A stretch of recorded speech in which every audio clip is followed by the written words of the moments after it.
오늘의 주요 뉴스입니다. 다음 주부터 적용될 사회적 거리두기 조정안이 이번 주 금요일에 발표됩니다. 하루 신규 확진자가 3,000명을 넘는 등 확산세가 이어지고 있어 현행 거리두기 조치가 재연장될 가능성이 큽니다. 12세에서 17세 청소년과 임신부에 대한 백신 접종이 다음 달 18일부터 시작됩니다. 또 60세 이상 고령층과 의료진 등 고위험군에 대한 부스터샷도 처음으로 시행되며 화이자와 모더나 백신의 접종 간격이 현행 6주에서 4, 5주로 단축됩니다. 1인당 월 10만 원까지 돌려주는 신용카드 캐시백 제도가 다음 달 1일부터 시행됩니다. 신청은 9개 카드사 가운데 하나를 전담 카드사로 지정하면 되고 신청 기간은 11월 30일까지입니다. 정부가 코로나19 확진자의 입원 기간을 기존 10일에서 7일로 단축하는 방안을 권고했습니다. 다만 일주일이 지난다고 강제로 퇴원하는 것은 아니며 중환자 병상에는 단축 권고 기준이 적용되지 않는다고 덧붙였습니다.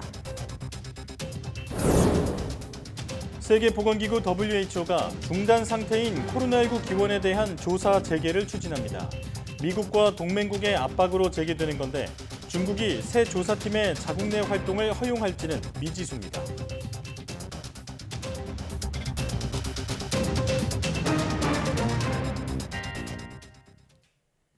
여러분 안녕하십니까? 사이언스 투데이 시작합니다. 정부가 60세 이상 고령층과 의료진 등 고위험군에 대한 부스터샷을 처음으로 시행합니다. 이와 함께 mRNA 계열 화이자 모더나 백신의 접종 간격은 현행 6주에서 4, 5주로 단축됩니다. 코로나19 예방접종 대응 추진단은 이 같은 내용이 담긴 4분기 접종 세부 계획을 발표했습니다. 먼저 60세 이상 고령층과 감염 취약시설 입소자와 종사자 가운데 접종 완료 후 6개월이 지난 사람은 예약을 거쳐 10월 25일부터 부스터샷을 접종할 수 있습니다. 급성 백혈병, 면역 억제 치료 중인 환자 등 면역 저하자들은 기본 접종 완료 후 2개월 뒤부터 맞을 수 있습니다. 정부는 또 현재 6주까지 늘어난 화이자 모더나 백신의 접종 간격도 단축할 계획입니다. 이에 따라 다음 달 10일부터 11월 7일까지 2차 접종이 예정된 대상자는 6주에서 5주로 11월 8일에서 11월 14일까지의 대상자는 6주에서 4주로 각각 단축됩니다. 다음 달부터 12세에서 17세 사이 소아청소년에 대한 코로나19 백신 접종이 순차적으로 이루어집니다. 우선 16세와 17세는 다음 달 10일부터 접종을 먼저 시작하고 이어 12세에서 15세까지는 11월 1일부터 접종합니다. 사전 예약은 16세와 17세가 다음 달 5일부터 12세에서 15세까지는 다음 달 18일부터 시작됩니다. 총 대상 인원은 277만 명으로 화이자 백신만을 맞게 됩니다. 교육부는 질병관리청의 결정에 따라 12세에서 17세 소아청소년 접종이 개인의 희망 여부와 보호자의 자발적 동의를 기반으로 단체 접종이 아닌 개별적으로 사전 예약 후 전국의 위탁 의료기관에서 시행된다고 밝혔습니다. 교육부는 또 접종 후 이틀까지는 출석 인정으로 처리하고 접종 후 3일째부터는 진단서를 첨부하면 출결 처리가 된다고 설명했습니다. 국내 코로나19 4차 대유행 확산세가 점점 거세지는 가운데 다음 주부터 적용될 사회적 거리두기 조정안이 다음 달 1일 이번 주 금요일에 발표됩니다. 손영래 중앙사고수습본부 사회전략반장은 거리두기 조정안 발표 시점 관련 질의에 금요일에 발표하기 위해 여러 논의에 착수하고 있는 단계라고 말했습니다. 손 반장은 구체적인 내용에 대해서는 금주 상황을 지켜볼 부분이 있고 여러 의견을 수렴할 부분이 많아서 이런 과정을 거쳐서 결정할 것이라며 현재로선 내용을 말하기 어렵다고만 언급했습니다. 현재 하루 신규 확진자가 3,000명을 넘는 등 확산세가 거세지고 있어 당분간 방역 수위를 완화하기는 어려울 것이라는 관측이 나오고 있습니다. 문재인 대통령이 김부겸 국무총리와의 주례 회동에서 단계적 일상 회복의 조기 달성을 위해 추석 연휴 이후 확진자 증가 상황의 안정화가 관건이라고 강조했습니다. 이에 따라 총리를 중심으로 정부가 방역 대응에 총력을 기울여 달라 이렇게 당부했는데요. 청와대 박경미 대변인의 브리핑 내용 직접 들어보시겠습니다. 문 대통령은 코로나19 대응과 관련하여 보고를 받은 후 단계적 일상 회복의 조기 달성을 위해서는 추석 연휴 이후 확진자 증가 상황의 안정화가 관건이므로 총리를 중심으로 정부가 방역 대응에 총력을 기울여 달라고 당부했습니다. 또한 확진자 급증에 따른 의료 대응에 지장이 없도록 생활치료센터와 병상 확보 문제를 관계 부처와 지자체가 각별하게 챙겨달라고 말했습니다. 정부가 단계적 일상회복 방안을 마련하기 위해 가칭 일상회복위원회를 꾸리기로 했습니다. 김부겸 국무총리는 청와대에서 열린 문재인 대통령과의 주례 회동에서 수용성 있는 단계적 일상회복 방안 마련을 위해서는 지금부터 철저한 준비가 필요하다며 이같이 보고했습니다.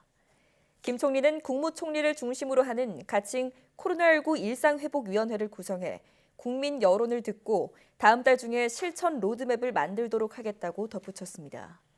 문 대통령은 이에 대해 단계적 일상 회복의 조기 달성을 위해서는 현재 상황의 안정화가 관건이라면서 김 총리를 중심으로 정부 전체가 방역 대응에 총력을 다해달라고 당부했습니다. 정부는 코로나19 확진자의 입원 기간을 기존 10일에서 7일로 단축하는 방안을 권고했습니다. 손영래 중앙사고수습본부 방역총괄반장은 지난 24일부터 생활치료센터의 권장 재원 기간을 7일로 단축하는 공문을 일선 지방자치단체에 보냈다고 밝혔습니다.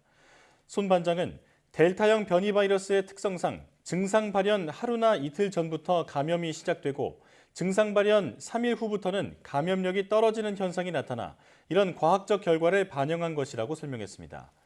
또 의료체계 압박은 아직까진 크지 않지만 환자가 급증한 이후 한두 주의 시차를 두고 위중증 환자가 증가하는 경향이 있기 때문에 이에 대비하기 위한 것이라고 덧붙였습니다. 다만 일주일이 지난다고 강제로 퇴원하는 것은 아니며 중환자 병상에는 재원기간 단축 권고 기준이 적용되지 않는다고 말했습니다. 코로나19 백신 접종을 완료하면 전파력이 강한 인도율의 델타형 변이 바이러스를 예방하는 데도 상당한 효과가 있는 것으로 나타났습니다. 지난 8월 의학저널 뉴잉글랜드 저널 오브 메디신에 발표된 논문에 따르면 화이자 백신을 2차례 접종했을 때 델타 변이를 예방하는 효과는 88%로 평가됐다고 중앙방역대책본부가 전했습니다. 아스트라제네카 백신의 경우 2차 접종 이후 예방 효과가 67% 수준이었습니다. 캐나다에서 발표된 논문에서도 비슷한 결과가 나왔습니다. 방대본은 캐나다의 경우 현재 아카이브에 게재 중인 논문을 보면 화이자 백신은 2차 접종 결과 델타 변이 예방 효과가 87%로 나타났다고 설명했습니다. 국민 10명 중 9명은 코로나19 종식이 불가능하고 코로나19와의 불안한 동거 상황을 주체적으로 받아들여야 한다고 생각한다는 설문조사 결과가 나왔습니다. 국립중앙의료원은 여론조사 전문기관 한국갤럽에 의뢰해 전국 성인 1,550명을 대상으로 지난달 18일에서 23일 6일간 온라인으로 인식조사를 시행한 결과 이같이 나타났다고 밝혔습니다. 응답자 절대다수인 89.6%는 코로나19의 종식은 불가능하고 독감처럼 계속 백신을 맞고 관리한다는 데 동의했습니다. 특히 방역 전략의 단계적 전환에 있어 핵심적인 재택치료의 73.3%, 고위험군 중심의 방역과 의료 대응의 62.6%, 등교교육 필요성의 60.6%가 동의했습니다. 그 비중은 실제 코로나19 확진을 경험한 집단에서 더욱 높게 나타났습니다. 다만 방역 단계 완화에 대한 동의 비율은 42.5%로 절반에 미치지 못했습니다.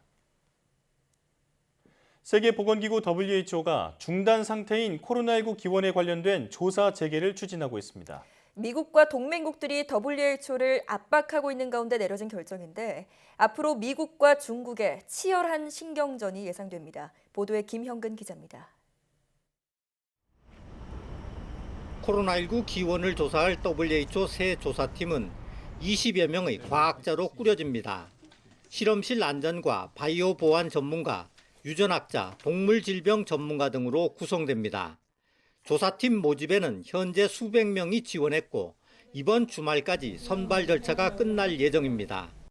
새 조사팀 구성은 미국과 동맹국들이 WHO에 조사 재개를 압박하면서 이루어졌습니다.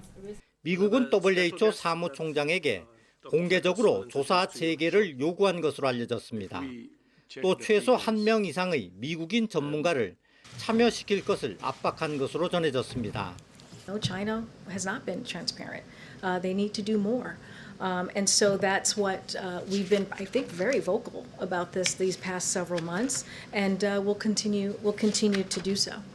새 조사팀 구성에는 연임 도전을 공식화한 거브로 여수스 사무총장의 현 상황도 작용했습니다. 누구보다도 미국의 지지가 절실하기 때문입니다. 하지만 실험실 유출설을 강하게 부인하는 중국이 새 조사팀의 자국 내 활동을 허용할지는 미지수입니다. 중국은 미국의 뻔한 정치 공작이라고 일축하고 있습니다. 기원 조사를 명분으로 코로나 피해 책임을 중국에 전가하려는 속셈이라는 겁니다.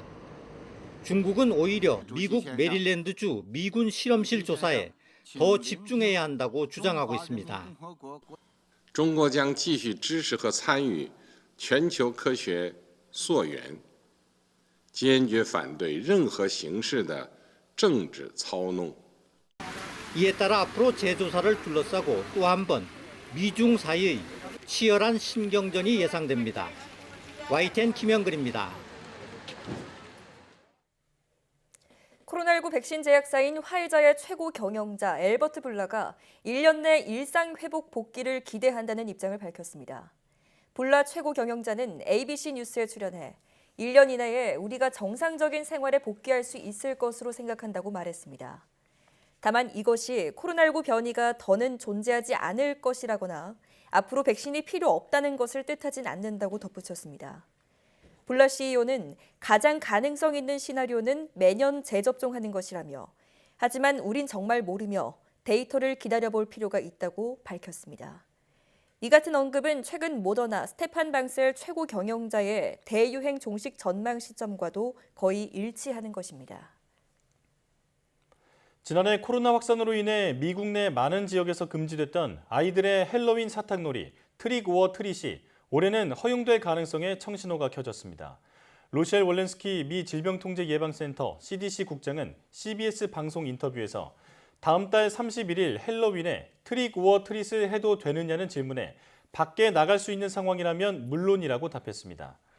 월렌스키 국장은 사람들이 붐비는 헬로윈 파티에 가는 것은 권하지 않지만 아이들이 소규모 그룹으로 트릭 오어 트릿을 하는 것은 허용할 수 있어야 한다고 생각한다고 말했습니다.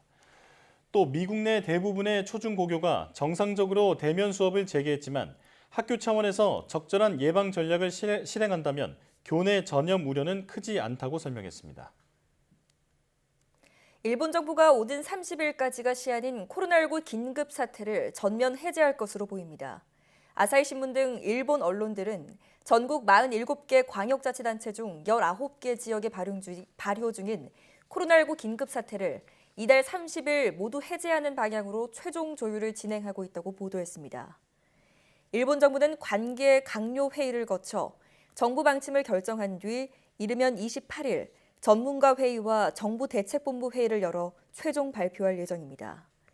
이와 관련해 일본 정부 대변인인 가토 관방장관은 정례 기자회견에서 의료 상황에 중점을 두고 백신 접종률 등을 분석해 판단하게 될 것이라고 밝혔습니다. 이어 신규 감염자 수와 요양 환자 수가 감소하고 있고 모든 지역에서 병상 사용률이 가장 심각한 단계에 해당하는 50%를 밑도는 등 개선되고 있다고 설명했습니다.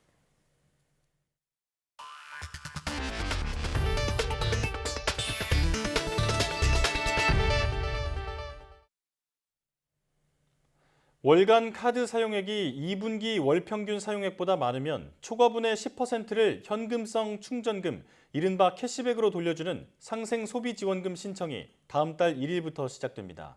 정부는 만 19세 이상이고 금년 2분기 중 본인 명의 신용카드와 체크카드 사용 실적이 있는 경우 1인당 월별 10만 원 한도에서 캐시백 환급을 시행한다고 밝혔습니다. 캐시백은 월간 카드 사용액이 2분기 월 평균 사용액보다 3% 이상 증가 시 초과분의 10%가 현금성 충전금으로 환급됩니다. 예를 들어 2분기 월 평균 사용액이 100만 원이고 10월 카드 사용액이 153만 원인 경우 증가액 53만 원 중 3만 원을 제외한 50만 원의 10%인 5만 원이 지급됩니다. 신청은 롯데와 BC, 삼성, 신한, 우리, 하나, 현대 등 9개의 카드사 중 하나를 전담 카드사로 지정하면 되고 신청 기간은 11월 30일까지 2달 동안입니다. 코로나19 사태로 개인과 법인 파산 신청이 급증한 것으로 파악됐습니다. 대법원 법원행정처는 2021 사법연감을 내고 지난해 법원에 접수된 개인 파산은 5만 370여 건으로 4만 5,640여 건인 2019년보다 10.4% 늘었다고 밝혔습니다. 이는 지난 2015년 5만 3,860여 건 이후 5년 만에 최대치입니다. 또 지난해 법인 파산 신청은 1,060여 건으로 전년보다 14.8% 늘었는데 법인 파산 신청이 1,000건을 넘긴 것은 지난 2004년 관련 통계 작성 이후 처음입니다. 코로나19 확산 등의 영향으로 경기가 위축되면서 개인과 법인 모두 파산 신청이 늘어난 것으로 해석됩니다. 카카오의 골목 상권 문어발 확장과 네이버 쇼핑 검색어 조작에 쿠팡의 입점업체 갑질 등 온라인 플랫폼 기업들의 폭주가 이어지자 이를 막아야 한다는 목소리가 점차 커지고 있습니다. 플랫폼 기업들의 불공정 행위를 감시하기 위해 정부가 여러 대책을 준비 중입니다. 구체적인 내용을 권남기 기자가 정리해드립니다. 택시부터 배달, 미용실, 골프, 영어 학원까지 카카오는 카카오가 이것도 해란 말이 나올 만큼 새로운 업종의 기존 기업을 사들이며 몸집을 불려왔습니다. 어떤 혁신이 있어서 진출을 했는지는 모르겠는데 2, 3위 업체를 한꺼번에 인수를 해서 새로운 카카오 VX를 설립을 했고요. 이런 무한 확장을 막기 위해 정부가 일단 기업 결합 심사 대상을 추가합니다. 이제까진 매출 규모만 봤지만 올해 말부터는 월간 이용자 수나 거래 금액도 따져봅니다. 기업 결합 심사에 있어서도 혁신 경쟁을 충분히 고려하도록 하겠습니다. 여기에다 온라인 플랫폼 기업이 뭘 하면 잘못이 됐는지 알려주는 교과서 격인 온라인 플랫폼 분야 단독행위 심사 지침도 조만간 발표합니다. 이 역시 플랫폼 기업들의 특성에 따라 앱 다운로드 수와 페이지 뷰 등이 불공정 행위를 판단하는 기준에 포함될 예정입니다. 데이터 문제, 그다음에 접근의 빈도, 그리고 클릭수 이런 것들이 더 중요한 경쟁 요소이기 때문에 국회 통과가 필요한 법들도 있습니다. 온라인 플랫폼 공정화법, 일명 온플법 제정과 전자상거래 소비자보호법 개정을 통해 플랫폼 기업과 입점업체, 소비자와의 새로운 관계 정립에 나섭니다. 빨리 그 입법 관계가 좀 종료돼야 네. 전체적으로 이런 플랫폼 사업체에 대한 생태계가 구축이 되지 않을까 싶습니다. 기존의 규제 공식으론 온라인 플랫폼 기업의 불공정 행위를 막기 점점 어려워지면서 새로운 법규 만들기가 시급한 문제로 떠올랐습니다. YTN 권남기입니다. 국내에서 생산된 발전용 수소 연료전지가 처음으로 수출됩니다. 두산퓨얼셀은 중국에 1,300만 달러, 153억 원 규모의 발전용 수소 연료전지 4기를 수출한다고 밝혔습니다. 1.8메가와트 규모의 연료전지는 광둥성 포산시에 분산형 전원으로 설치돼 아파트 7개 동과 건물 1개 동에 전기와 냉난방용 열을 공급하게 됩니다. 산업통상자원부는 이번 수출이 수소연료전지 시장 선점에 의미가 크다고 설명했습니다. 지난 6월 기준 주요국 발전용 연료전지 설치 현황을 보면 우리나라가 662메가와트로 미국과 일본을 제치고 1위에 올라 있습니다. 반도체 제조 공정에서 나온 폐기물이 수입 광물을 대신해 제철 부원료로 재사용됩니다. 삼성전자와 현대제철은 반도체 폐수 처리 과정에서 나오는 침전물, 폐수 슬러지를 제철 부원료로 쓰는 신기술을 함께 개발해 지난 4월 철강제 생산에 성공했다고 밝혔습니다. 또 쇳물 속 불순물을 없애기 위해 쓰는 형석과 폐수 슬러지의 주성분이 비슷하다는 점에 착안해 연구를 시작했다고 설명했습니다. 그동안 형석은 모두 남미와 중국 등에서 들여왔으며 현대제철의 수입량은 연간 2만 톤 규모입니다. 현대제철은 이르면 다음 달 말부터 형석 만여 톤을 폐수 슬러지로 대체하고 앞으로 사용량을 늘려나가겠다는 계획입니다. 삼성전자는 그동안 시멘트 공장으로 보내던 폐수 슬러지를 다양한 분야에서 재활용할 수 있게 됐다고 설명했습니다. 한화 시스템은 국내 최초로 해외 우주개발 선진국의 위성 핵심 부품인 진동 저감 장치를 수출한다고 밝혔습니다. 한화 시스템은 독일 위성업체 OHB 시스템 AG와 위성에 탑재되는 적외선 검출기 냉각장치인 진동저감장치 수출 계약을 맺었습니다. 진동저감장치는 위성에서 발생하는 진동을 효율적으로 저감시켜 위성의 관측 성능을 향상하는 핵심 장치입니다. 차량용 반도체 수급난으로 가동을 멈췄던 현대차 아산 공장이 생산을 재개했습니다. 앞서 현대차는 지난 15일부터 17일까지 아산 공장 가동을 중단했고 이후 추석 연휴를 맞아 24일까지 전체 공장을 휴업했습니다. 추석 이전 사흘 동안의 가동 중단으로 아산 공장에서는 약 3,000대의 생산 차질이 발생한 것으로 추정됩니다.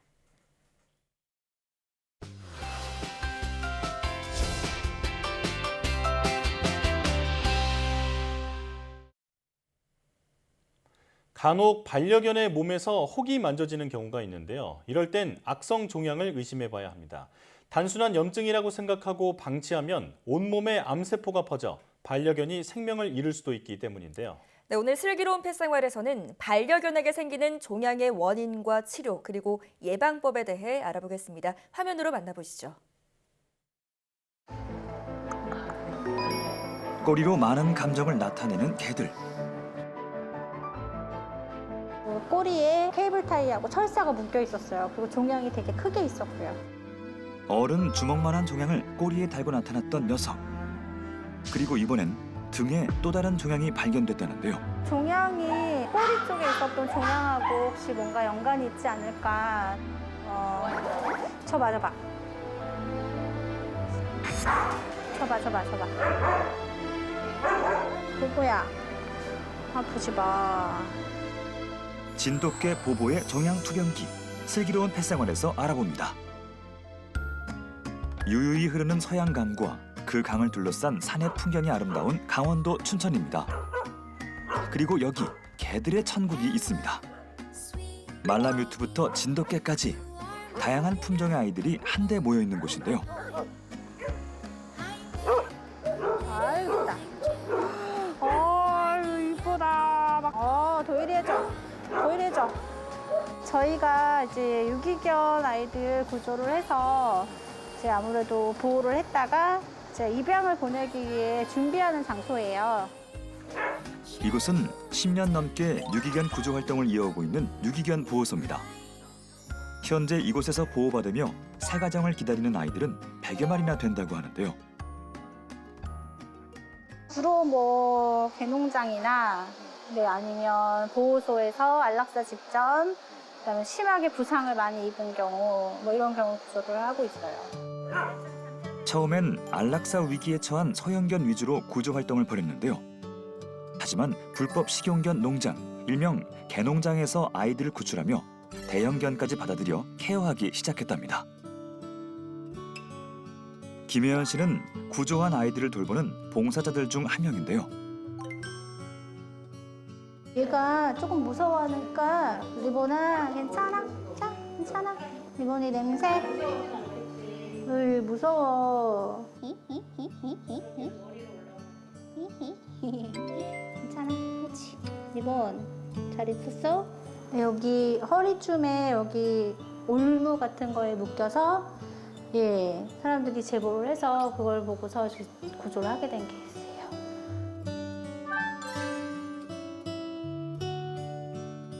학대받는 아이들을 구출하는 게 주 업무라는 혜연 씨. 얘가 구조되고 나서 병원에서 검진을 하니까 임신 상태였던 거예요. 저희는 얘 한 마리인 줄 알고 구조를 했던 거였는데 임신을 했었던 상태여서 9마리를 출산을 했어요, 얘가. 민영이, 너 아기 때 내가 안아줬었잖아. 우리 민영이, 어이구. 민영아, 아이.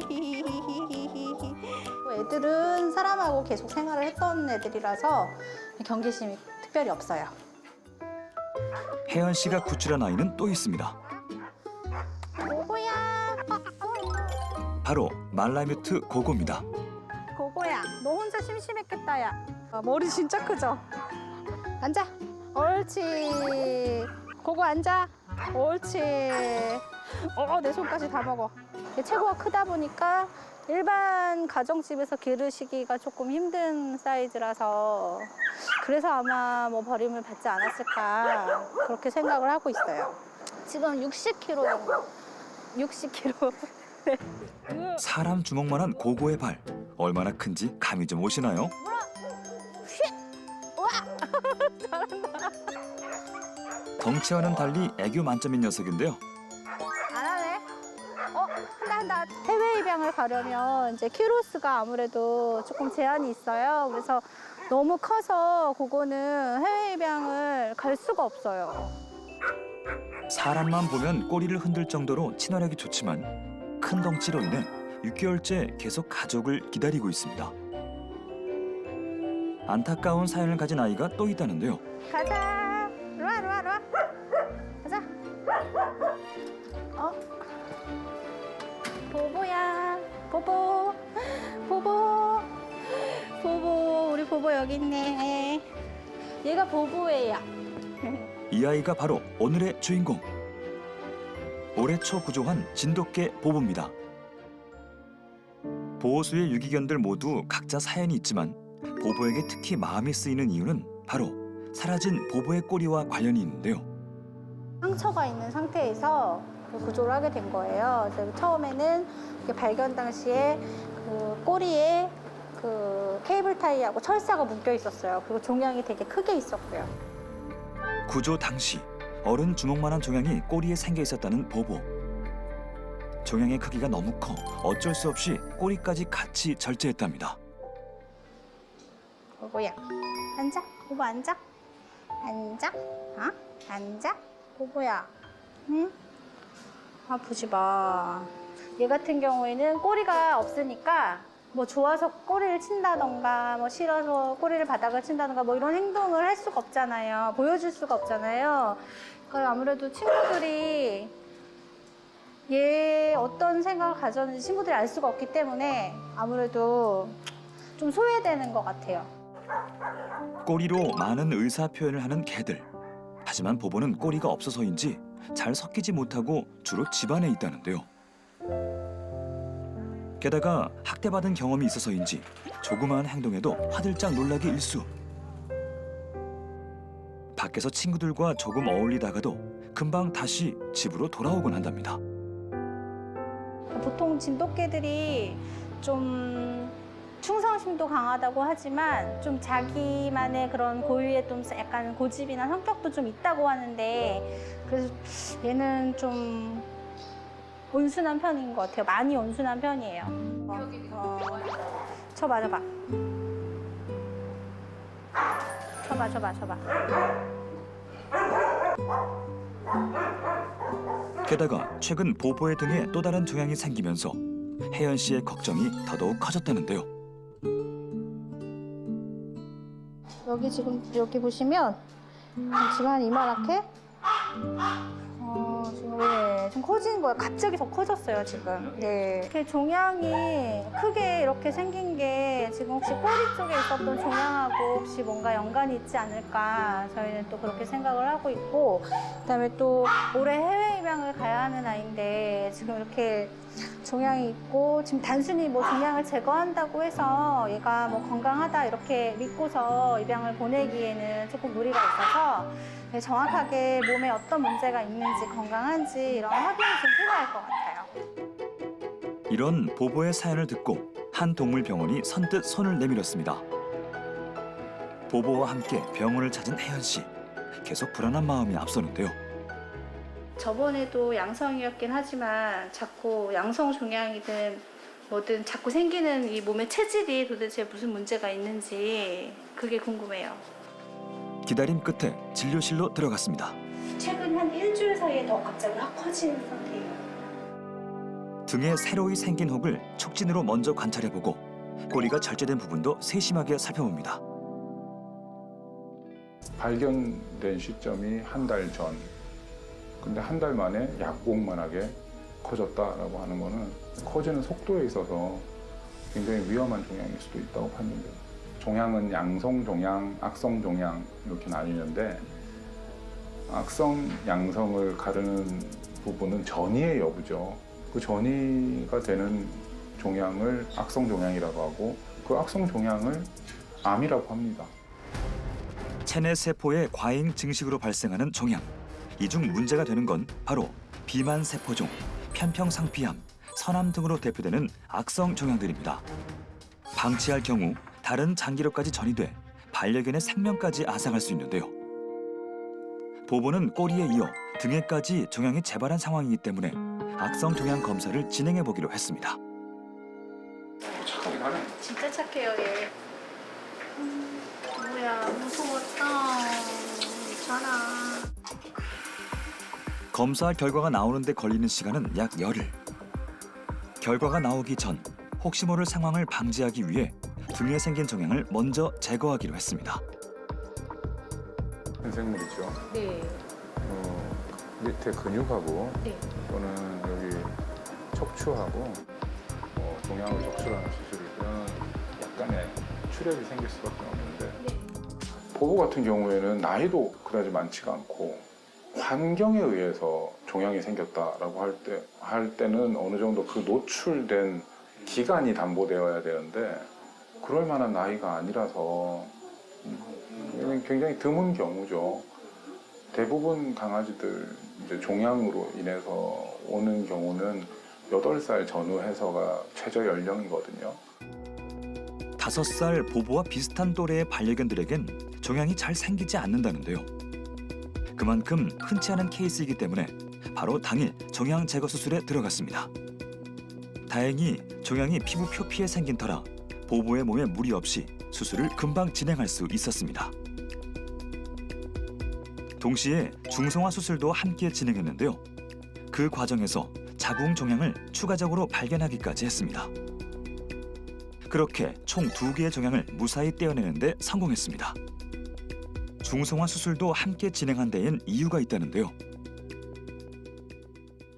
종양의 거의 대부분은 여성 생식기 관련된 질환이거든요. 난소, 자궁, 그리고 유선 쪽에 생기는 종양이 거의 90%이기 때문에 성성수기 이전에 중성화 수술을 해주시게 되면은 일반적인 종양 환자들이 꽤 많이 줄어들 것으로 예상이 됩니다.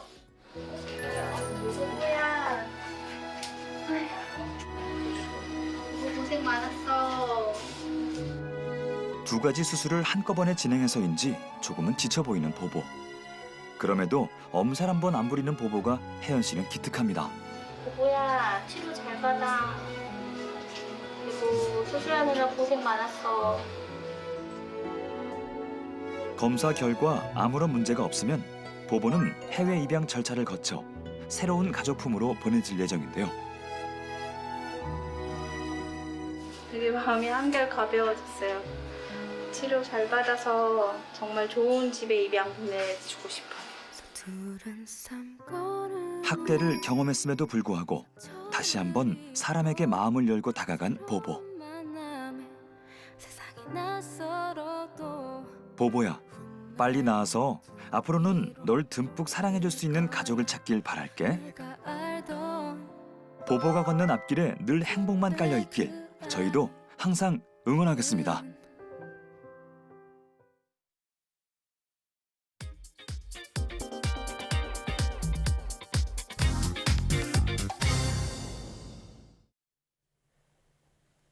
요즘 무언가를 구독한다는 말 많이들 들어보셨을 텐데요.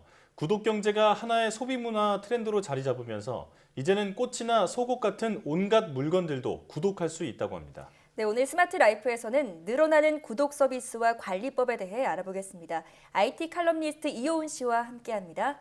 어서 오십시오. 안녕하세요. 네. 자, 가장 먼저 최근 들어서 구독 서비스가 굉장히 많던데요. 구체적으로 이게 어떤 걸 구독이라고 하나요? 간단히 얘기하자면 뭔가를 정기적으로 돈을 내면서 쓴다면 이제 구독 서비스라고 부를 수 있을 것 같습니다. 네. 원래 신문이나 잡지를 정기 구독하자면 그런 거에서 온 말이고요. 요즘엔 이 콘텐츠를 소유하지 않고 이용하는 콘텐츠 구독, 또 소프트웨어나 세탁 서비스 등을 이용하는 서비스 구독, 의류나 가전제품들을 빌려 쓰거나 꽃이나 빵 같은 상품을 정기적으로 배송받는 생활 구독 서비스 등 굉장히 다양한 모습의 구독 서비스가 존재합니다. 사실 기술이라기보다는 좀 비즈니스 모델에 가까운 그런 예. 건데요. 소유보다는 경험에 중점을 두고 있는 것이 특징입니다. 물론 장기 할부 판매되는 렌탈 서비스도 요즘엔 구독 서비스라고 부르긴 하는데요. 보통 구독 서비스라고 얘기할 땐 이쪽까지는 포함시키지 않는 것 같습니다. 네. 그러니까 소유에서 경험으로 소비 트렌드가 변했다, 이 부분이 핵심인 네. 것 같습니다. 자, 최근에는 1인 가구가 늘어나고 또 코로나19로 집콕 생활이 길어지면서 구독 서비스 시장이 굉장히 크게 성장했다고 들었는데 이게 구체적으로 얼마나 커진 건가요? 한 2016년에 KT 경제경영연구소에서 2020년 구독 경제 시장이 약 40조에 달할 거라는 보고서를 내놓은 적이 있었습니다. 네. 근데 이건 아까 말한 렌탈 시장, 특히 이제 기업이나 산업용 렌탈 시장을 포함한 규모라서 구독 경제와는 조금 다를 듯하고요. 네. 최근에는 이동통신사를 비롯해서 인터넷 쇼핑몰, 대형 플랫폼 회사들도 앞다퉈서 구독 서비스를 내놓기 때문에 정확한 시장 규모를 집계하기 좀 어렵습니다. 네. 다만 지난 9월 2일 컨슈머 인사이트라는 이 사이트에서 소비자 설문조사를 한 결과가 나왔습니다. 이 보고서를 보면 구독 서비스를 이용해본 사람이 약 61% 정도가 된다고 합니다. 예. 지금 20대가 75% 정도로 가장 높고요. 네. 30대에서 50대 이상까지 다른 연령대도 최소 둘 중 한 명은 이용을 해봤다라고 합니다. 재밌게도 연령대가 높아질수록 이용을 해본 사람은 적지만 이용한 구독 서비스는 더 많다라고 하네요. 아, 그래요? 네. 요즘 50대 이상 분들이 온라인 쇼핑으로 이 돈을 많이 쓴다는 이야기를 들은 것 같아요. 대부분 어떤 서비스를 좀 구독하고 계신가요? 주로 이용하는 구독 서비스는 아무래도 콘텐츠가 제일 많습니다. 그 다음에 식음료고요. 그 다음에 가전 가구, 생활용품 및 편의 서비스, 뷰티 패션 서비스를 많이 이용하고 있는 것으로 나타났습니다. 네. 20대 같은 경우는 평균 1.5개 서비스를 이용한 반면에 50대 이상 같은 경우는 평균 1.8개의 서비스를 이용하고 있었는데요. 예. 여기서 핵심이 바로 식음료입니다. 50대 이상 같은 경우엔 유제품이나 생수, 쌀 등 배달 수요가 높은 품목을 정기적으로 구독해서 이용하고 있다고 합니다. 그러니까 쓰는 사람은 적지만 한 번 쓰면 여러 가지 구독 서비스를 계속 이용한다는 거죠. 예. 이게 한번 이용해 보니까 워낙 편리하고 또 경제력도 어느 정도 뒷받침되다 보니까 이런 게 아닐까, 이런 생각이 드는데요. 앞서 통신사나 카카오 같은 플랫폼 기업에서도 구독 서비스를 내놨다고 말씀하셨잖아요. 어떤 게 있나요? 주로 회원제 멤버십 서비스가 많습니다. 한 달에 얼마를 내고 가입을 하면 이런저런 혜택으로 돌려주겠다는 거죠. 네. 쿠팡 와우클럽이나 SK텔레콤의 우주패스 같은 경우가 그렇고요. 빨리 배송을 해주거나 해외 직구를 할 때 편의를 좀 더 봐주는 그런 형태입니다. 네. 네이버는 이런 멤버십 서비스에 더해서 스마트 스토어 정기 구독 서비스를 오픈을 했는데요. 특정 상품을 반복 구매할 때 좀 편리하다고 합니다. 그리고 카카오에서 내놓은 건 정기 구독 플랫폼인데요. 쇼핑하는 것처럼 여러 구독 상품을 둘러보면서 결제하거나 관리, 해지를 할 수가 있습니다. 네. 자, 그러고 보니까 요즘에는 콘텐츠부터 음식, 자동차, 구독이 안 되는 서비스가 없는 것 같은데요. 이렇게 구독을 한다면 일반적으로 이용을 하는 것보다 구체적으로 어떤 혜택들이 있을까요? 쌉니다. 아, 그렇군요. 일단 저렴한 게 가장 중요하고요. 예. 일단 콘텐츠 같은 경우엔 영화 한 편이나 CD 한 장을 살 돈으로 한 달 내내 무제한으로 영화를 보거나 음악을 들을 수가 있죠. 네. 정기 배송 서비스 같은 경우도 정기적으로 물건을 받는 대신 하나씩 구입할 때보다 가격이 저렴한 편이고요. 예. 또 전문가가 추천한 다양한 상품을 접할 수 있다는 장점도 있습니다. 회원이 아니면 접할 수 없는 특별한 서비스를 제공하는 경우도 많고요. 이렇게 부담 없이 여러 가지를 경험할 수 있다는 게 가장 큰 장점인 반면 이게 또 구독 서비스가 많아지면서 이게 쌓이다 보니까 생각보다 돈을 많이 쓰게 된다라는 그런 불만도 좀 많이 나오고 있습니다. 네. 이 넷플릭스 같은 OTT 서비스를 한번 이용해 보면 이런 장단점들을 한 번에 이해할 수 있지 않을까, 이런 생각이 드는데요. 자, 그런데 구독을 해놓고 잘 쓰지 않는 경우도 많은데 구독료는 꼬박꼬박 빠져나가잖아요. 이걸 좀 잘 관리할 수 있는 방법이 없을까요? 사실 그런 분들 굉장히 많으시거든요. 네. 아, 네. 특히 영상이나 음악, 책 같은 콘텐츠 서비스를 이용하면서 나오는 가장 큰 불만이 바로 이 자동 결제 문제가 아닐까 싶습니다. 네. 무료 이용권을 받아서 쓰다가 이제 별로 쓸만한 게 없어가지고 신경 쓰지 않았는데 한 달이 지나고 나니까 결제됐다고 문자가 딱 날라오는 겁니다. 맞아요. 그렇죠. 네. 심지어 이게 해외 서비스일 경우에는 더 황당해지는데요. 우선 그 구독이 애플 앱스토어나 구글 플레이에서 이루어진 거면 아이폰 설정이나 구글 플레이 앱에서 취소가 가능합니다. 네. 또 국내 음원이나 영상 서비스 같은 경우엔 주로 앱이나 웹사이트에서 취소를 하셔야 되는데요. 사용한 기록이 없으면 환불을 받을 수가 있고 기록이 있어도 최소 그달치만 결제되는 선에서 막을 수가 있습니다. 네. 저도 말씀을 듣다 보니까 이게 저도 그렇게 구독을 했다가 잊고 있었는데 자동 결제가 된 적이 많아서 좀 당황했던 기억이 있거든요. 애초에 이런 일이 일어나지 않도록 하는 방법은 없을까요? 가장 좋은 건 그런 무료 환자 서비스를 쓰지 않는 겁니다. 네. 이게 사실상 일단 결제 수단을 좀 등록시켜 주려고 이제 무료로 주는 거라서요. 네. 또 꼭 필요가 없다면 아예 무료 서비스를 쳐다보지 않는 게 낫습니다. 또 만약 쓰다가도 그만 써야겠다라는 생각이 들면 미리 해지를 해두시면 편합니다. 예. 이게 해지를 하면 바로 사용이 막히는 경우도 있지만 보통은 환불을 주기가 싫으니까 돈 낸 만큼 쓸 수 있는 이용 기간을 그대로 놔두거든요. 네. 또 이런 걸 관리해주는 앱도 있는데요. 왓썹이나 모두 같은 구독 서비스 관리 앱을 이용하면 보다 편하게 구독 서비스 관리하고 결제가 되기 전에 미리 확인할 수 있습니다. 네. 이런 구독 서비스 관리 앱이 있는 줄은 몰랐네요. 네. 저도 한번 써봐야겠습니다. 칼럼니스트님은 어떻게 관리하시나요? 맞아요. 저는 주로 이 영상이나 음악 그리고 앱 그리고 해외 미디어 서비스를 주로 결제를 하고 있는데요. 네. 많이 결제를 하고 있는데요. 그러니까요. 제가 쓰는 인터넷 캘린더에 결제되는 날을 다 기록을 해두고 있습니다. 네. 그럼 매달 자동으로 언제 얼마큼 나가는지 제가 알 수가 있거든요. 예. 그리고 또 이 연간 계약으로 내는 클라우드 서비스나 콘텐츠 앱을 결제할 때는 결제를 하자마자 그날 바로 해지 신청을 해버립니다. 네. 미리미리요. 네. 네. 예전에 이걸 한번 깜빡했다가 1년치 한 $400가 결제된 적이 있었어요. 정말 좀 가슴이 좀 쓰렸기 때문에 네. 그다음부터 바로 해지 신청을 해두는 편이고요. 또 좀 귀찮아도 늘상 알 수 있게 기록을 해두는 것이 굉장히 좋습니다. 네. 또 이게 나한테 필요한지 잘 모르겠다 싶을 때는 무조건 해지를 하고 봅니다. 필요하면 나중에 또 다시 쓰겠다라고 하면 되는 거고요. 그렇다고 해서 또 무슨 불이익을 주는 경우도 없으니까요. 네. 저도 캘린더를 좀 활용을 하고 있었는데 칼럼니스트님께서도 그 방법을 사용하고 있다고 하시니까 좀 안심이 좀 되네요. 자, 정부에서도 구독 결제 문제에 대한 심각성을 인지하고 대책을 준비 중이라고요? 예, 그렇습니다. 지난 8월 여신 전문 금융업법 시행령 개정안이 국무회의를 통과를 했습니다. 이 안에 따르면 구독경제 사업자가 금융 소비자에 대해 유료 전환, 해지, 환불 등 거래 조건을 명확히 제시하도록 되어 있는데요. 이로 인해 앞으로 유료 전환이나 결제 대금 변경 시에는 반드시 사전에 고지를 해야 하고요. 정기 결제 해지 등을 언제든지 신청할 수 있도록 해야 합니다. 예. 또 환불도 이용 일수에 비례해서 해줘야 하고요. 앞으로 결제를 까먹고 있다가 아까운 돈을 낭비한 일이 점점 줄어들 걸로 보입니다. 예.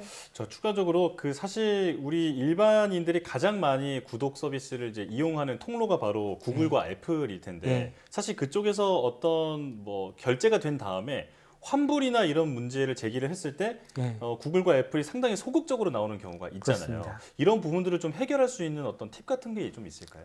솔직히 지금 당장은 어떤 팁 같은 거는 크게 존재를 하지 않습니다. 왜냐하면 이제 그 앱 서비스에 들어가면 이제 해지까지 하는 것은 별로 문제가 없는데 가장 큰 문제가 이제 게임이나 이런 데서 아이템 같은 부분들을 의도하지 않은 상황. 예를 들어서 제 스마트폰 이용해서 제 아들이 결제를 했다. 이런 경우에는 환불을 굉장히 해주기 어렵다라고 나오는 그런 상황이거든요. 환불을 된다라고 해도 3개월 이상 걸리는 경우가 굉장히 많습니다. 이럴 때는 가장 빠른 게 일단은 거기서 앱 내에서 이제 항의를 하시고요. 그다음에 일단 소비자 보호원에 그 분쟁을 좀 해결해 달라고 신고를 하시는 게 낫습니다. 자체적으로 소비자 보호원에서 직접적으로 구글 앱스토어나 애플 앱스토어에다가 해결해라라고 할 권한은 없지만 일단 여기서 어느 정도 시정량이 오게 되면 좀 빠르게 처리를 해주는 그런 경향이 있습니다. 예. 애초에 조심하는 게 좋겠네요. 네. 그렇죠. 네. 자, 제도가 또 보완되기 전까지는 무료 이용 후에 말씀하신 대로 그 자동 결제되는 서비스를 좀 조심해야겠다 이런 생각도 듭니다. 네, 지금까지 IT 칼럼니스트 이훈 씨와 함께 구독 서비스에 대해서 알아봤습니다. 오늘 말씀 고맙습니다.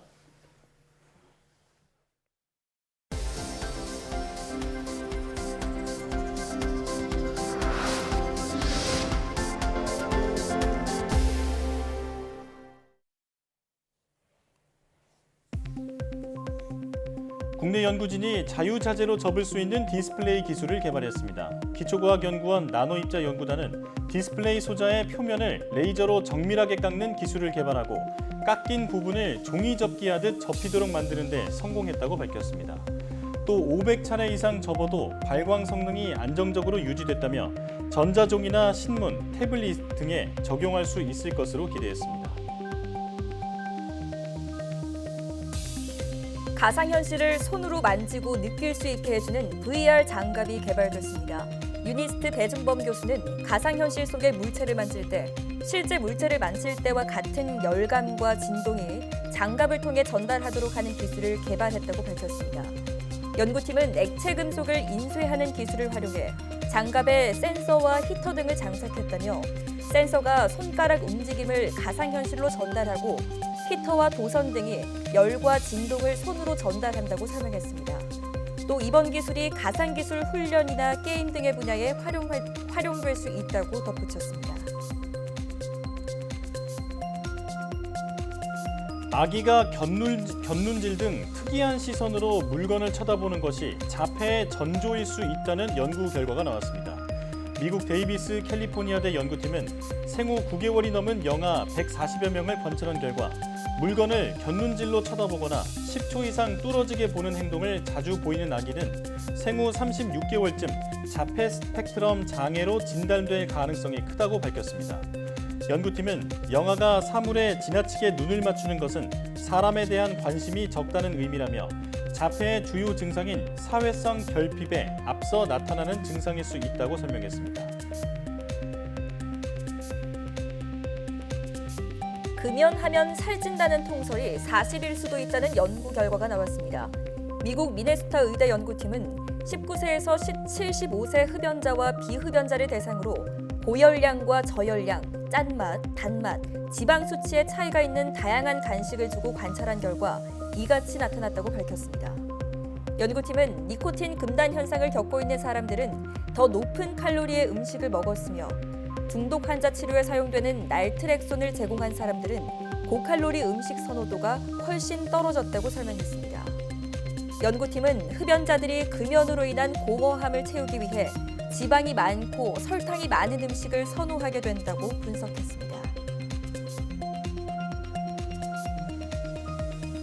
이광복 서울대 전기정보공학부 교수가 한국연구재단 제7대 이사장에 취임했습니다.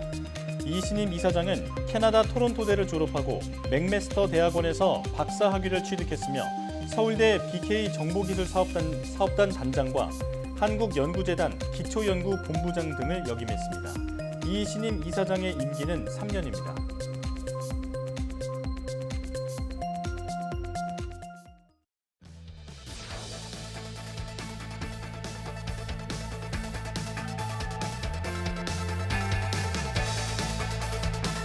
DNA에 저장하면 이렇게 손가락 정도 되는 크기에 1페타바이트 정도가 들어간다고 합니다. 그러니까 1000테라바이트인 것이죠.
쏟아지는 정보를 저장하고 처리하는 메모리 기술은 4차 산업혁명 시대의 핵심으로 꼽히는데요. 최근 사람의 DNA 구조를 활용해 메모리 성능을 획기적으로 높이는 기술이 개발됐습니다. YTN 사이언스 휴먼 다큐 브라보 K 사이언티스트에서는 DNA 메모리 기술로 정보 산업의 혁신을 이끌고 있는 의공학자 천홍구 교수를 만나봅니다. 많은 시청 바랍니다. 사이언스 투데이 마칩니다. 함께해 주신 여러분 고맙습니다.